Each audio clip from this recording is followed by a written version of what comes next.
إن الحمد لله نحمده ونستعينه ونستغفره ونؤمن به ونتوكل عليه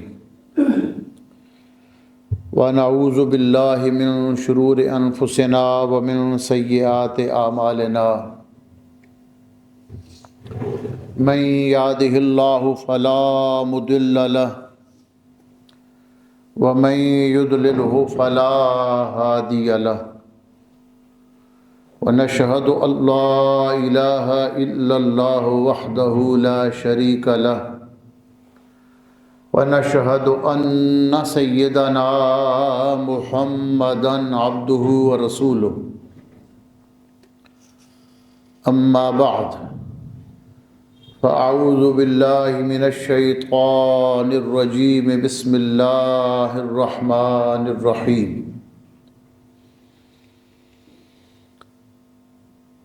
ذلك بأن الذين كفروا اتبعوا الباطل وأن الذين آمنوا اتبعوا الحق من ربهم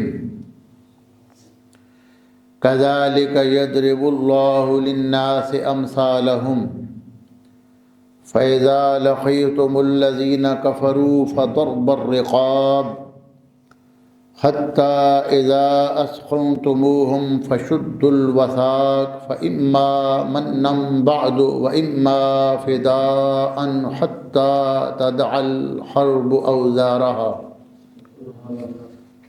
ذلك ولو يشاء الله لانتصر منهم ولكن ليبلو بعضكم ببعض والذين قتلوا في سبيل الله فلن يضل أعمالهم سيهديهم ويصلح بالهم ويدخلهم الجنة عرفها لهم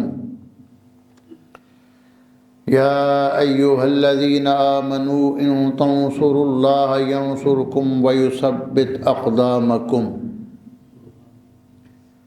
صدق الله مولانا العظيم نفعنا الله وإياكم بالآيات والذكر الحكيم إن الله وملائكته يصلون على النبي يا أيها الذين آمنوا صلوا عليه وسلموا تسليما اللهم صل على سيدنا محمد وعلى آل محمد وبارك وسلم اللهم صل على سيدنا محمد الفاتح لما أغلق والخاتم لما سبق الناصر الحق بالحق والهادي إلى صراطك المستقيم وعلى آله حق قدره ومقداره العظيم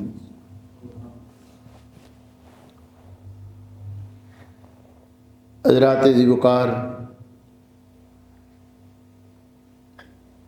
سورہ محمد صلی اللہ علیہ وآلہ وسلم کی تلاوت کردہ آیات مبارکہ میں رب العزت نے دو گروہوں کا ذکر کیا۔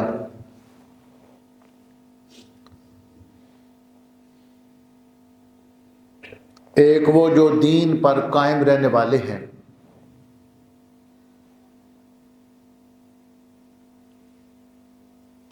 اور دوسرے وہ جو کفر پر ڈٹے ہوئے۔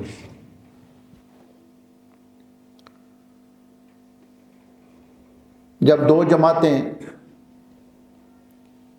ان کے نظریات بالکل ایک دوسرے کے مخالف ہوں، دو گروہوں کے خیالات اور نظریات ٹکراتے ہوں،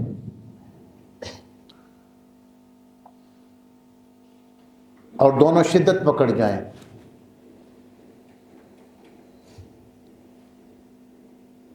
تو پھر وہاں ٹکراؤ بڑھتے بڑھتے جنگ کی نوبت آ جاتی ہے۔ ہمیشہ ایسے ہی ہوتا ہے، جہاں دو قبیلوں کے اختلاف بڑھتے چلے جائیں اور جب اختلاف اپنے عروج پہ جاتے ہیں تو پھر لڑائی ہو جاتی ہے۔ اللہ تعالیٰ نے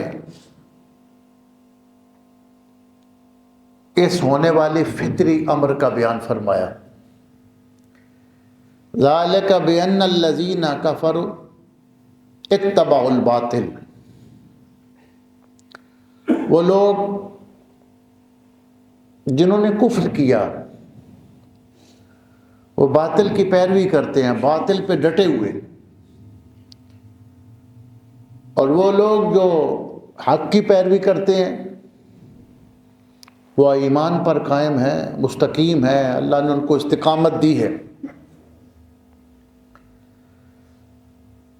کفار اپنے کفر میں بڑھتے چلے جا رہے ہیں، مخالفت میں آگے سے آگے نکلتے جا رہے ہیں، اور ایمان والے مصیبتیں سہنے کے باوجود، ہر قسم کی تکلیف، ہر قسم کا الم اور آزمائش آ جانے کے باوجود ایمان پہ قائم ہے۔ اب نوبت جنگ کی آنے والی ہے تو اللہ تعالیٰ فرماتے ہیں فَإِذَا لَقِيتُمُ الَّذِينَ كَفَرُوا، جب جنگ کی نوبت آ جائے اور تمہارا آمنا سامنا کافروں سے ہو اور جنگ چھڑ جائے، فَضَرْبَ الرِّقَابِ، تو ان کی گردنیں اڑاؤ۔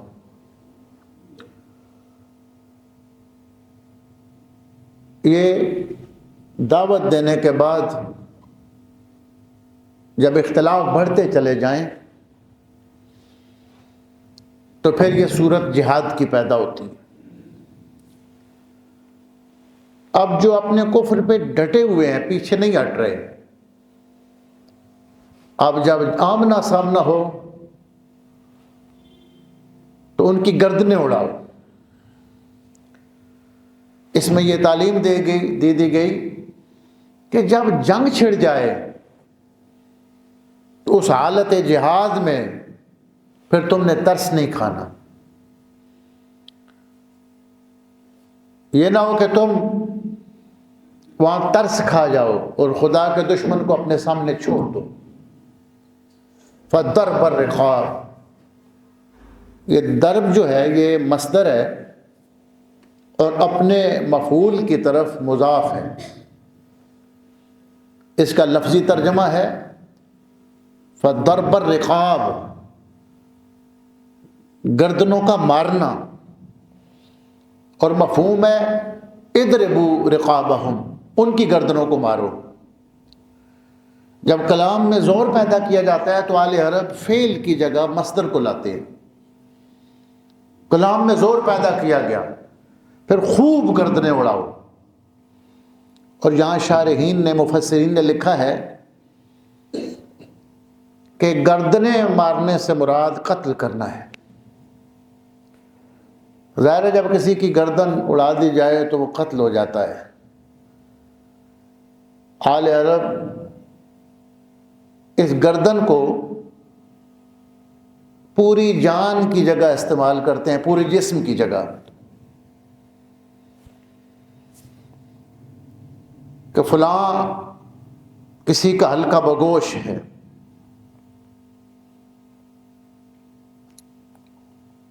اس کا غلام ہے، اس کی گردن میں اس کا پٹا ہے۔ پورے غلام کو آزاد کرنے کے لیے قرآن حکیم میں تحریر الرقبہ، گردن آزاد کرنا، گردن کو چھڑانا، اس کا مطلب یہ نہیں ہے کہ اس کی گردن کو چھوڑ دیا جائے، پورا غلام آزاد کرنا مراد ہوتا ہے۔ چونکہ یہ وہ حصہ ہے جہاں پہ ضرب لگ جائے، ایک رگے جہاں ایسی ہوتی ہے جو کٹ جائے تو بچنے کے امکانات کم ہوتے۔ تو قرآن کی فصاحت اور بلاغت کہ امر جہاد میں زور پیدا کرنے کے لیے یہاں اسلوب کلام بدلا گیا۔ ان کی گردنیں اڑا دو، اس کی جگہ ترکیب استعمال ہوئی ان کی گردنوں کا اڑانا۔ اس میں مبالغہ ہوتا ہے مصدر میں، اس کو میں آسان کر کے عرض کرتا ہوں، اردو میں بھی ایسے ہوتا ہے، عربی میں تو ہوتا ہی ہوتا ہے۔ ایک بندہ، اس کا نام زید ہو اور وہ بہت انصاف کرنے والا ہو،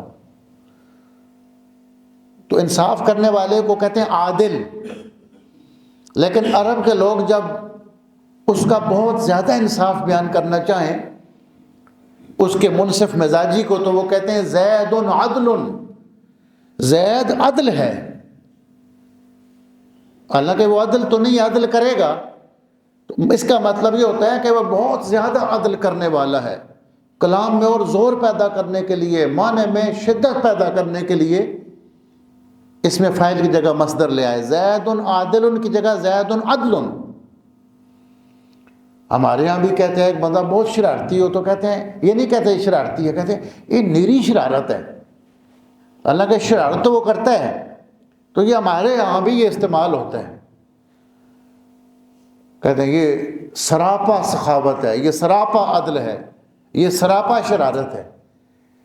تو مصدر استعمال کر کے معنی میں زور پیدا کیا جاتا ہے کہ جب جنگ خوب قتل کرو۔ اس کے دو مفہوم ہیں، ایک تو خوب جہاد کے ذریعے ان کو قتل کر دو، اور دوسرا مطلب یہ ہے کہ جب تم انہیں زخمی کرتے چلے جاؤ۔ اس لیے بعض مفسرین نے دونوں چیزوں کو جمع کیا، اور اس کا مفہوم یہ بیان کیا کہ جب تم ان کو قتل کر دو اور انہیں زخموں سے چور چور کر دو، جو قتل ہو گئے وہ قتل ہو گئے، جو زخموں سے چور چور ہو گئے،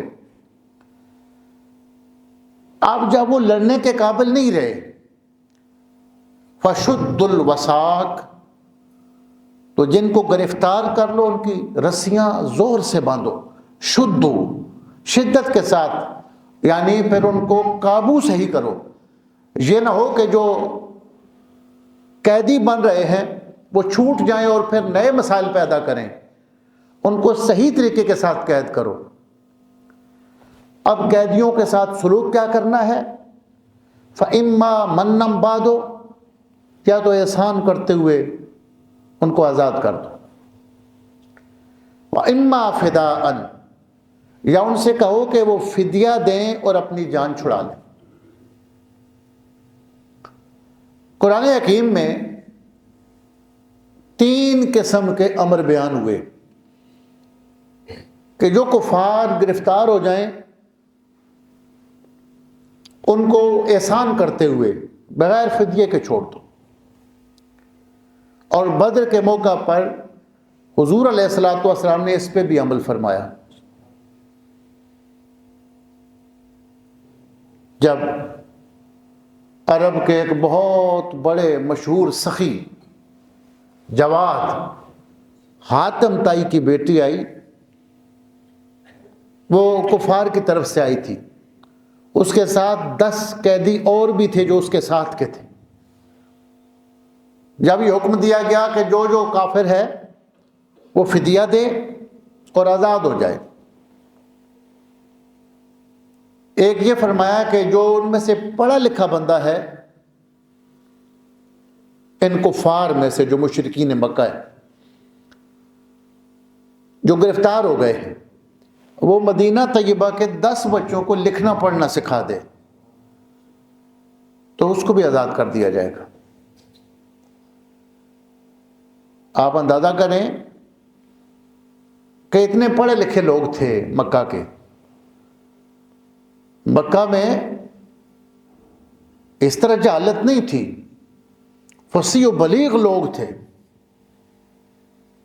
جن کی شاعری آج بھی علماء پڑھتے پڑھاتے ہیں۔ تو آل مکہ کو جو امی کہا گیا، اس کا مطلب یہ نہیں تھا کہ وہ ان پڑھ ہیں، وہاں امی کا مطلب یہ ہے کہ جن کے پاس آسمانی کتاب موجود نہیں تھی۔ امیون لا یعلمون الکتاب، امی کا مطلب اور ترجمہ ہر جگہ ان پڑھ نہیں ہوتا۔ مکے والوں کو جو امی کہا گیا ان میں تو فصیح و بلیغ لوگ تھے، ان میں ایسے ایسے شعراء تھے جن کا کلام آج بھی عربی فصاحت اور بلاغت اور شاعری کا نمونہ ہے، تو ان کو امی کیوں کہا گیا؟ اگر امی کا معنی یہاں بھی ان پڑھ کیا جائے تو یہی مکی کے امی تھے، ان سے یہ کہا جا رہا ہے کہ مدینہ طیبہ کے ایک 10 بچوں کو لکھنا پڑھنا سکھاؤ، وہ کیسے امی تھے؟ تو یہاں امی کا مطلب یہ ہے کہ جن کے پاس پہلے سے کوئی آسمانی کتاب موجود نہ ہو، اور یہ حضور صلی اللہ علیہ وآلہ وسلم کا ایک معجزہ تھا۔ آپ کا جو امی لقب ہے یہ بہت بڑا اعزاز ہے کہ جس کے پاس نہ تورات ہے، نہ انجیل ہے، نہ آسمانی کتاب ہے، لیکن وہ ایسی کتاب پیش کر رہے ہیں جو تورات اور انجیل کی بھی تصدیق کر رہی ہے۔ اور قرآن مجید میں یہ بیان ہوا کہ ہم نے یہ کتاب اتاری ہے اور اس رسول کو فی الامیین، امیوں میں بھیجا ہے، اس کتاب کے ساتھ جو پہلی کتابوں کی تصدیق کرتی ہے۔ تو حضور پاک کے لیے جو امی کا لفظ آیا ہے، اس کا مطلب یہ ہے کہ آپ کے پاس نہ تورات تھی نہ انجیل تھی، اور یہ مکے والے سارے جانتے تھے۔ ظاہر ہے جس ماحول میں بندہ جوان ہوتا ہے، پیدا ہوتا ہے، وہاں اس کا بچپن گزرتا ہے، جوانی گزرتی ہے، ساتھ والے جانتے ہیں کہ یہ کون سی کتاب پڑھتے ہیں، ان کے پاس کون سی آسمانی کتاب ہے۔ تو سرکار کے پاس کوئی آسمانی کتاب نہیں تھی کہ کوئی یہ کہے کہ یہ اس میں سے مضمون اٹھا کر ایک نئی کتاب بیان کرتے ہیں۔ اس لیے سرکار کے اس معجزے کی وجہ سے کئی لوگوں کو ایمان کی دولت نصیب ہوئی۔ ما كنت تتلو من قبلہ من کتاب ولا تخطہ بیمینک اذا لارتاب المبطلون۔ اگر آپ کے پاس پہلے سے کوئی آسمانی کتاب ہوتی اور آپ اس کو پڑھتے، اس کا درس دیتے، تو پھر تو ان باطل پرستوں کو شک کا موقع مل جاتا کہ یہ اس کتاب میں سے کتاب بیان کرتے ہیں۔ اب دیکھیے کہ اہل مکہ جو کفار مکہ تھے، ان کو یہ کہا گیا کہ مدینہ شریف کے لکھے بچوں کو لکھنا پڑھنا سکھاؤ۔ ایک اور ہے فَاقْتُلُوا الْمُشْرِكِينَ حَيْثُ وَجَدتُّمُوهُمْ، یعنی جو کفار قیدی ہو جائیں یا تو ان کو ایسے ہی چھوڑ دو، یا وہ فدیہ دیں اور آزاد ہو جائیں، تیسرا یہ کہ ان کو قتل کرو۔ اب نبی پاک علیہ السلام کے سامنے جب حاتم طائی جو عرب کا مشہور سخی تھا، ہزاروں لوگ اس کے دسترخوان پہ پلتے تھے، اس کی بیٹی آئی، آپ علیہ السلام نے دیکھا قیدیوں میں اس کے سر پہ دوپٹہ نہیں ہے، تو اپنی چادر عنایت فرمائی اور فرمایا کہ اس کو آزاد کرتے ہیں۔ اس کا والد بڑا سخی تھا۔ یہ ہے فَإِمَّا مَنًّا، احسان کرتے ہوئے ان کو ایسے ہی چھوڑ دیا جائے۔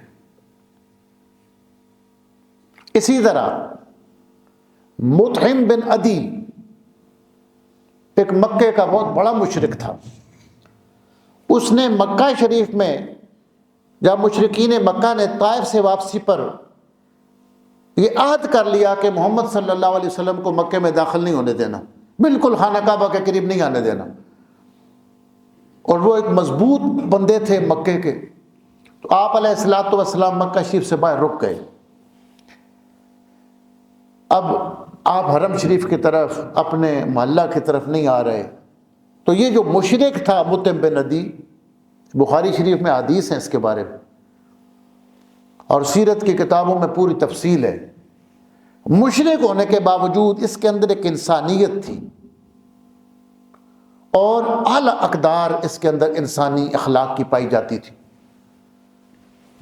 اس نے کہا کہ یہ تو نہیں ہو سکتا کہ مخالفت کی وجہ سے، دین کی مخالفت کی وجہ سے اتنے آگے چلے جاؤ کہ ایک بندہ اپنے باپ کے محلے میں، اپنے آبا و اجداد کے جہاں اس کی قبرستان ہے، جہاں ان کا خاندان ہے، وہاں بھی نہ آ سکے؟ باوجود اس کے کہ یہ ایمان نہیں لایا، اس نے کہا کہ میں امان دیتا ہوں محمد صلی اللہ علیہ وسلم کے ساتھ کوئی چھیڑ کے دیکھے۔ اس کے ساتھ جوان بیٹے تھے جنگجو، ان کو ساتھ لے کر چلا گیا، اور اس نے حضور علیہ الصلوۃ والسلام سے عرض کیا کہ آپ آئیں اور خانہ کعبہ کا طواف کریں، کوئی آپ کی طرف نگاہ اٹھا کر نہیں دیکھ سکے۔ اور اس نے اپنے بچوں کو ارد گرد کھڑا کر دیا کہ محمد علیہ الصلوۃ والسلام طواف کر رہے ہیں، آپ ان کا حفاظت کرو۔ اس نے ساتھ دیا حضور پاک علیہ الصلوۃ والسلام کا۔ مطعم بن عدی نے، بخاری میں حدیث ہے، یہ تو فوت ہو گیا، ایمان نہیں لا سکا۔ بدر میں جب قیدی سامنے آئے تو حضور علیہ الصلوۃ والسلام کچھ کو احسان کے ساتھ چھوڑ رہے تھے، کچھ کو فدیے کے بدلے، اور فرمایا آج مطعم بن عدی زندہ ہوتا اور ان بدبودار قیدیوں کے بارے میں، ناپاکوں کے بارے میں وہ سفارش کرتا، میں اس کی سفارش پہ اس کی خاطر ان کو چھوڑ دیتا۔ لو کان مطعم ابن عدی حیا ثم کلمنی فی ہؤلاء النتنہ، یہ بخاری کے الفاظ ہیں، اگر وہ زندہ ہوتا پھر وہ ان مشرکین قیدیوں کے بارے میں مجھے آ کر بات کرتا، سفارش کرتا، میں ان کو اس کی خاطر چھوڑ دیتا۔ مطعم بن عدی کے بیٹے جبیر بن مطعم،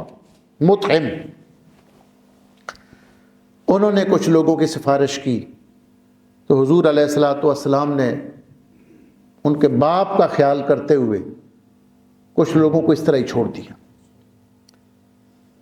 تو حاتم طائی کی بیٹی کو احسان کرتے ہوئے آپ نے جب چھوڑنا چاہا، لیکن وہ خاندانی خاتون تھی، اس نے کہا کہ میں اپنی جان چھڑا کے چلی جاؤں اور میرے ساتھ کے 10 بندے قیدی رہیں، اس سے میرے باپ کی عزت پیار فائدہ، کہ اپنی جان چھڑا کے نکل گئی اور ساتھیوں کو قید کروا دیا۔ اس نے کہا کہ میں اپنے ساتھیوں کے ساتھ قید رہنا چاہتی ہوں۔ اللہ کے حبیب نے فرمایا تجھے قید نہیں کرتے، تیری خاطر ان 10 کے 10 کو چھوڑ دیتے۔ ایک یہ ہے اما منن، احسان کرتے ہوئے قیدیوں کو چھوڑ دو۔ دوسرا سے آئے ہوئے ہیں لیکن اگر کسی کی تلوار کے نیچے آ جائیں تو ان کو قتل نہیں کرنا، وہ جنگ کے لیے نہیں آئے۔ حضرت عباس کا پروگرام یہ تھا کہ آخری حد تک میں کوشش کروں گا کہ جنگ نہ ہو، آئے دوسری طرف سے تھے۔ یہ اللہ تعالیٰ کی حکمت ہوتی ہے، یعنی ان کا دل مومن تھا، حضرت عباس کا دل مومن تھا، لیکن آئے دوسری طرف سے تھے۔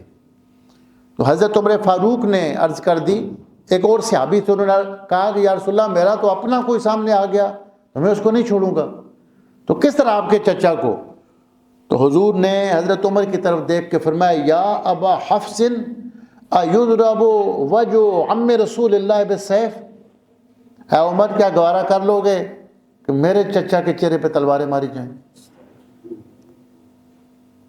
یہ بہت نازک سا مقام ہے۔ اللہ یہ کہے کہ مشرکین کو قتل کرو، کافروں کو قتل کرو، اور حضور کسی ایک کے بارے میں کہیں کہ اس کو نہیں مارنا، اس کا مطلب ہے حضور جانتے تھے کہ میرا چچا اندر سے مومن ہے۔ یہی وجہ ہے کہ ادھر بدر کی جنگ ہوئی، ادھر حضرت عباس نے ایمان کا اعلان کر دیا۔ اس سے یہ پتہ چلتا ہے کہ وہ ایک حکمت کے تحت دوسری طرف تھے، ہر موقع پر وہ سخت سے سخت غصے دشمن کے ٹھنڈا کرنے کی کوشش کرتے تھے۔ اسی طرح اگر جناب ابو طالب بھی اس وقت حیات ہوتے تو وہ بھی کھلم کھلا اسلام کا اعلان فرما دیتے۔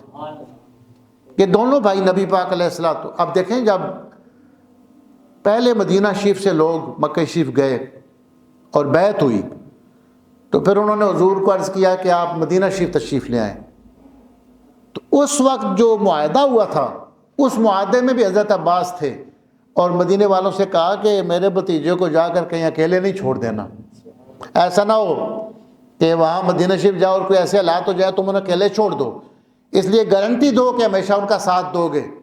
جو اندر سے کافر ہو وہ اس طرح گارنٹیاں پیغمبر کے لیے حفاظت کی لیتا ہے، لیکن چونکہ ظاہری وہ دوسری طرف سے تھے تو فدیہ دینے کی ان کی بھی باری آئی ہے، ایک پورا واقعہ ہے۔ تیسری چیز ہے کہ پھر ان کو قتل کر دو۔ اس میں فقہائے امت کے اختلافات ہیں کہ تیسرا جو حکم ہے، ایک تو ہے کہ کفار جنگی قیدیوں کو احسان کرتے ہوئے کسی بدلے کے بغیر چھوڑ دینا، دوسرا کسی فدیے کے بدلے ان کو آزاد کرنا، تیسرا قتل کرنا۔ بعض لوگ یہ قتل والے حکم کو منسوخ مانتے ہیں، لیکن اس میں جو محققین کی رائے ہے وہ یہ ہے کہ سربراہ مملکت حالات کو دیکھے کہ ان میں سے کون کس قابل ہے، جو اس قابل ہو کہ اس کے ساتھ احسان کیا جائے اس کے ساتھ احسان کر دیا جائے۔ جو فدیہ دینے والے ہیں وہ فدیہ دیں، اگر کوئی ایسے لوگ ہیں جن کے بارے میں یہ اندیشہ ہے کہ یہ پھر مسائل پیدا کریں گے اور یہ بہت سخت قسم کے لوگ ہیں، اس کے بارے میں قتل کا حکم بھی کیا جا سکتا ہے، اور یہ آیت منسوخ نہیں ہے۔ امام طبری نے شواہد کے ساتھ یہ حکم بیان کیا ہے اور نتیجہ یہ نکالا ہے کہ جو تیسری شک ہے یہ منسوخ نہیں ہے، یہ حالات پہ ڈیپینڈ کرتا ہے کہ ان کو چھوڑ دیا جائے یا ان کو قتل کر دیا جائے۔ حتیٰ تضع الحرب اوزارہا، یہاں تک کہ جنگ اپنے ہتھیار ڈال دے۔ ذالک، یہ حکم ہے، وَلَوْ يَشَاءُ اللَّهُ لَانتَصَرَ مِنْهُمْ۔ اگلی بات اللہ پاک نے ارشاد فرمایا، ایمان والو، اللہ چاہتا تو خود مشرکین سے بدلہ لے لیتا، کافروں سے، وہ کوئی عذاب ان پہ اتار دیتا، کسی لا علاج بیماری میں مبتلا کر دیتا۔ یہ جہاد کا حکم کیوں آیا ہے؟ وَلَٰكِن لِيَبْلُوَ بَعْضَكُم بِبَعْضٍ، یہ تمہاری آزمائش کے لیے۔ اللہ کے لیے مشکل نہیں ہے کہ اس طرح فرشتوں کو بھیج کر یا کسی عذاب کے ذریعے کافروں کو مار دے، یہ تمہاری آزمائش ہے کہ تم میں سے کون قائم رہتا ہے۔ وہ گناہ جن گناہوں کی معافی نہیں ہے، جن کے بارے میں سخت سزا سنائی گئی ہے، ان میں سے ایک ہے میدان جہاد چھوڑ کر چلے جانا۔ کفار کے ساتھ جہاد ہو رہا ہے اور ایک بندہ جان بچا کے سائڈ پہ نکل جاتا ہے، ان کو وہاں میدان میں چھوڑ کر چلا جاتا ہے، اس کی معافی نہیں ہے۔ اتنا سخت اس کا حکم ارشاد فرمایا گیا۔ فرمایا لو یشاء اللہ لانتصر منہم، اللہ چاہتا تو خود ہی ان کفار سے بدلہ لے لیتا، وہ تعالیٰ ان کو جنت میں داخل فرمائے گا جس کی پہچان اس نے انہیں کرا رکھی ہوگی، کروا رکھی ہوگی۔ عرفہا لہم، آل جنت، اللہ ان کو جنت میں داخل فرمائے گا۔ عرفہا لہم، جس جنت کی پہچان اللہ نے ان کو کروا رکھی ہوگی۔ اس جملے کی تفسیر مختلف ہے کہ اس کا کیا مطلب ہے کہ اللہ نے ان کو پہچان پہلے سے کروا رکھی ہوگی۔ اس میں 3 تفسیریں بیان کی گئی ہیں عرفہا لہم کی، کہ جنت والے جنت کو پہلے کیسے پہچانتے ہوں گے۔ فَيَعْتَدُونَ إِلَىٰ مَسَاكِنِهِمْ، کہ اللہ تعالیٰ جنتیوں کو ایسی صلاحیت عطا فرما دے گا کہ جس طرح دنیا میں اپنے گھر میں جاتے ہوئے اجنبیت محسوس نہیں کرتا بندہ، اپنے محلے سے گلی سے یا اپنے گھر میں جاتا ہے، اپنے گھر کو وہ پہچان رہا ہوتا ہے کہ یہ میرا ہی گھر ہے، یہاں میں پیدا ہوا ہوں، اس گھر میں رہتا ہوں۔ جس طرح یہاں وہاں جنت میں جب پہلی بار اپنے گھر میں داخل ہوں گے، ان کو ایسے پتہ چلے گا یہ ہمارا اپنا ہی مکان ہے اور ہم پہلے سے پہچان رہے ہیں۔ فَيَعْتَدُونَ إِلَىٰ مَسَاكِنِهِمْ، وہ اپنے جنت میں اپنے ٹھکانوں کی طرف اس طرح جائیں گے کہ ان کو کوئی اجنبیت محسوس نہیں ہوگی کہ ہم کسی پردیس میں آ گئے ہیں۔ من غیر استدلال، کسی کی رہنمائی اور کسی کے بتائے کے بغیر سیدھے اپنے ٹھکانے پہ جائیں گے. یعنی اہل جنت کو اللہ تعالیٰ ظاہر ہے وہاں روح کا ایسا غلبہ ہوگا. جب روح کا غلبہ ہو، جب روح یہاں دنیا میں اگر کسی بندے کو وقتی طور پر روح اس کی غالب ہو اور عقل پہ دھیان نہ ہو تو بندہ ٹھیک اپنی جگہ پہ پہنچتا ہے. اگر کوئی پیدل چلا ہو تو وہ اس بات کو جانتا ہے. مثلا ایک بندہ گلیوں سے گزرتے ہوئے راجہ بازار جانا چاہتا ہے، بعض اوقات وہ بے دھیانی میں بھی چلا جائے تو ٹھیک اپنی جگہ پہ جاتا ہے، چونکہ اس وقت اس کا دھیان ایسا ہوتا ہے کہ روح اس کا جسم پر غالب ہوتی ہے. ورنہ اگر بندہ عقل سے سوچتے سوچتے جائے تو ہر گلی میں سوچے گا ادھر جانا ہے یا ادھر جانا ہے. یہ جو لوگ پیدل چلے ہیں، کہیں دور سفر کیا ہے، وہ اس بات کو اچھی طرح جانتے ہیں. میں جو کہ اس چیز سے گزرا ہوں اس لیے اس کو اچھی طرح میرا تجربہ ہے. میں ایک وقت تھا جو میں پیدل یہاں سے کتابوں کے لیے راجہ بازار کی طرف جاتا تھا، تو یہ بند کھنا روڈ جو ہے، اب تو یہ بچوں کو پتہ بھی نہیں ہے اس کو بند کھنا روڈ کیوں کہتے ہیں، بند تو ہے ہی نہیں وہ، تو یہ بند ہوتا تھا. تو سن 2000 کے بعد شیخ رشید صاحب نے اس کو کھلوا دیا تھا. اس وقت یہ صادقآباد سے ہو کر قبرستان سے ادھر گلاس فیکٹری سے نیچے ادھر سے ہم جاتے تھے. کئی بار بغیر دھیان کے کچھ سوچتے سوچتے پڑھتے پڑھتے بالکل ٹھیک جگہ پہ پہنچ جاتے. تو یہ تو دنیا میں ہے. جنت میں تو روح کا اتنا غلبہ ہوگا کہ جنت میں لوگ اپنے ٹھکانوں کی طرف جائیں گے. یہ نہیں ہے کہ فرشتے ساتھ ہو کر کہیں گے کہ آپ کا یہ گھر ہے. خود بخود بندہ کسی کے بتائے بغیر جائے گا. عرف اعلہم، اور یہ پہچان اللہ تعالیٰ باطنی طور پر اس کو کرائے گا. ایک اس کا مطلب یہ ہے عرف اعلہم.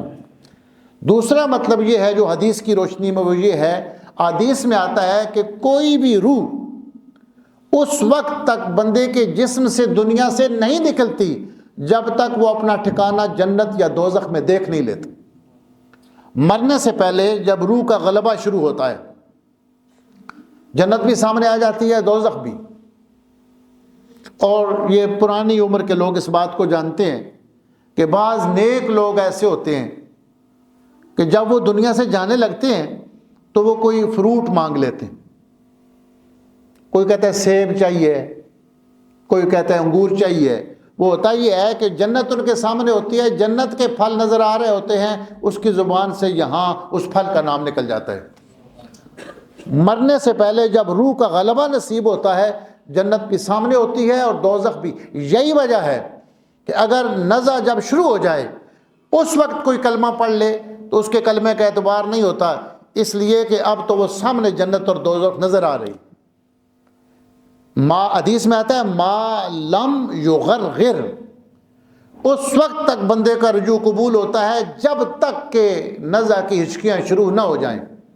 جب نزع کا عالم شروع ہو جاتا ہے پھر جنت بھی سامنے ہے، دوزخ بھی سامنے. اب تو دیکھ کے مان رہا ہے. اللہ کو وہ ایمان قبول ہے جو یؤمنون بالغیب، اپنے دیکھنے کا اعتبار نہ ہو، نبی کی زبان کی سچائی پہ اعتبار کرے. ما لم یغرغر کے الفاظ آتے ہیں. اس لیے اگر بالکل عین نزع کے وقت کسی نے کلمہ قبول کر لیا تو اس کو پھر مسلمانوں کو قبرستان میں داخل نہیں کیا جاتا، اس کی نماز جنازہ نہیں پڑھی جاتی. ما لم یغرغر کے الفاظ ہیں حدیث صحیح کے اندر. تو عرف لہم کا مطلب یہ ہے کہ مرنے سے پہلے پہلے بندہ جنت بھی اس کو نظر آ جاتی ہے، اپنا ٹھکانہ دیکھ لیتا ہے. تو اللہ فرماتا ہے وہ جنت میں داخل ہوں گے اس مقام میں جس کا پہلے ان کو تعارف ہوگا. عرف لہم. تیسری تفسیر اس کی یہ ہے کہ عرف کہتے ہیں خوشبو کے جھونکے کو. جو خوشبو ہوتی ہے اس کو کہتے ہیں عرف. ایک درود شریف بھی یہ سلسلہ شاذلیہ کے لوگ پڑھتے ہیں. عطر اللہم قبرہ الکریم بعرف شذی من صلاۃ و تسلیم. یہ مصر کے لوگ، اردن، مراکش، تیونس کے لوگ اس درود شریف کو بہت زیادہ پڑھتے ہیں. عطر اللہم قبرہ الکریم بعرف شذی من صلاۃ و تسلیم. یا اللہ حضور کی قبر پر عطر کی بارش فرما، ان کی قبر کو خوشبودار بنا دے بعرف شذی من صلاۃ و تسلیم، درود و سلام کی انوکھی خوشبو کے جھونکوں کے ساتھ. عطر اللہم قبرہ الکریم بعرف شذی من صلاۃ و تسلیم، یا اللہ درود و سلام کی انوکھی خوشبو کے جھونکے کے ساتھ حضور کی قبر کو معطر فرما دے، خوشبودار بنا دے. تو عرف کہتے ہیں خوشبو کو. امام صحابی فرماتے ہیں کہ اب اس کا مطلب کیا ہوگا؟ عرفہا لہم طیبہا من العرف وہو طیب الرائحہ، کہ جنت میں ایک خوشبو ہوگی، اس خوشبو سے جنت والا پہچان جائے گا کہ میں اپنے ٹھکانے کی طرف جا رہا ہوں. ایسی خوشبو ہوگی جدھر جدھر خوشبو تیز ہوتی جائے گی ادھر اس کا ٹھکانہ ہوگا. اس کو سمجھنے کے لیے نبی پاک علیہ الصلوۃ والسلام کی سیرت مبارک میں شمائل میں ایک چیز دیکھیے کہ آپ علیہ الصلوۃ والسلام کے صحابہ اکرام جب یہ علم نہ ہوتا کہ سرکار کدھر تشریف لے گئے، بتایا جاتا ہے کہ سرکار دو عالم علیہ السلام ادھر نکل گئے ہیں، تو وہ راستوں کی خوشبو سے پتہ کر لیتے تھے. جدھر جدھر خوشبو تیز محسوس کرتے تھے سمجھ جاتے تھے کہ اللہ کے حبیب ادھر تشریف لے گئے ہیں. یہ سرکار کے معجزات میں ہے کہ راستوں کی خوشبو سے وہ محسوس کر لیتے ہیں کہ سرکار ادھر گئے. اس معجزے کو حضرت فاضل بریلوی رحمۃ اللہ علیہ نے شعر میں باندھا ہے. کیا مہکتے ہیں مہکنے والے، کیا مہکتے ہیں مہکنے والے، بو پہ چلتے ہیں بھٹکنے والے. کہ سرکار کے جسم مبارک کی خوشبو سے لوگ اندازہ کر لیتے تھے کہ سرکار ادھر تشریف لے گئے. تو عرفہا یہ اگر عرف سے ہو تو اس کا مطلب یہ ہے کہ اللہ تعالیٰ ان کے ٹھکانوں میں ایسی خوشبو رکھے گا، جب اپنے ٹھکانے کی طرف بندہ چلا جائے گا جدھر جدھر خوشبو اس کو تیز ہوتی جائے گی وہ سمجھے گا کہ میں اپنے مقام پہ جا رہا ہوں اور جنت میں وہ اپنی منزل پہ پہنچ جائے گا. عرفہا لہم. یہ 6 نمبر آیت تک درس مبارک ہو گیا ہے. انشاءاللہ آئندہ اگلا پورا رکوع بیان کیا جائے گا. اللہ تعالیٰ ہماری حاضری کو قبول فرمائے.